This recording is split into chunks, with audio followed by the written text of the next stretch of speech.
নমস্কার বন্ধুরা, আজ আমি ফুলকপি রান্না করব। ফুলকপিটা কেটে নেব।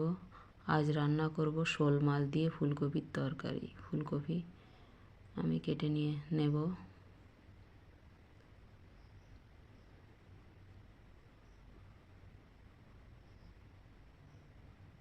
আর কাঁচা লঙ্কা চিড়ে নেব। আর আমি ফুলকপির মধ্যে আলু দিয়ে দেব। আলু ছেলে নেব, ছেলে কেটে দিয়ে দেব।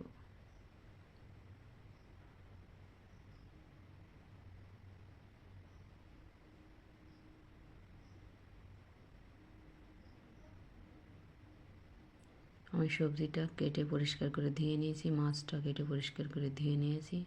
মাছটা ভেজে নেব। কড়াইতে তেল বসিয়ে দিয়েছি, লবণ হলুদ মাছে মেখে নেব।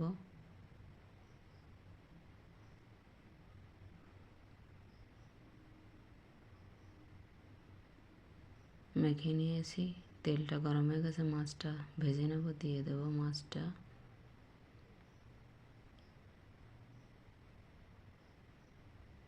মাছটা উল্টে পাল্টে ভেজে নেব। ভালো করে ভেজে নিয়েছি।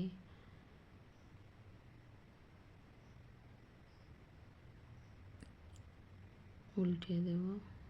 এবার হয়ে গেছে, তুলে নেব। বাকি মাছগুলো সব এভাবে ভেজে নেব।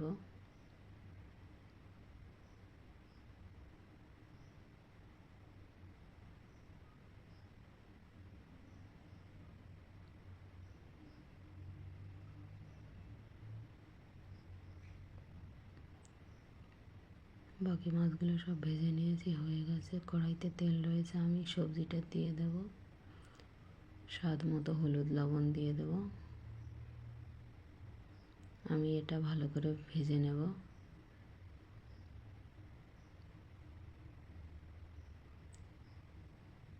ভালো করে ভেজে নিয়েছি। পরিমাণ মতো জল দিয়ে দেব।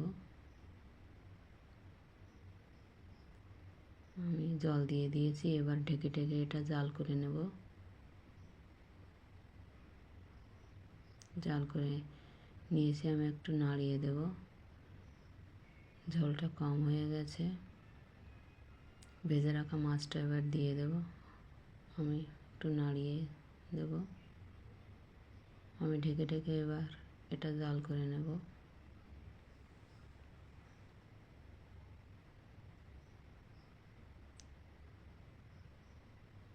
ঢাকনাটা তুলে আমি ভেজে রাখা গুঁড়ো মশলাটা দিয়ে দেবো। জিরের গুঁড়ো।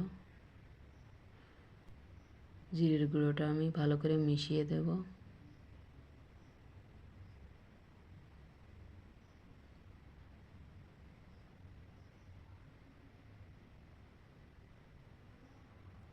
আমার তরকারিটা হয়ে গেছে, নামিয়ে নেব।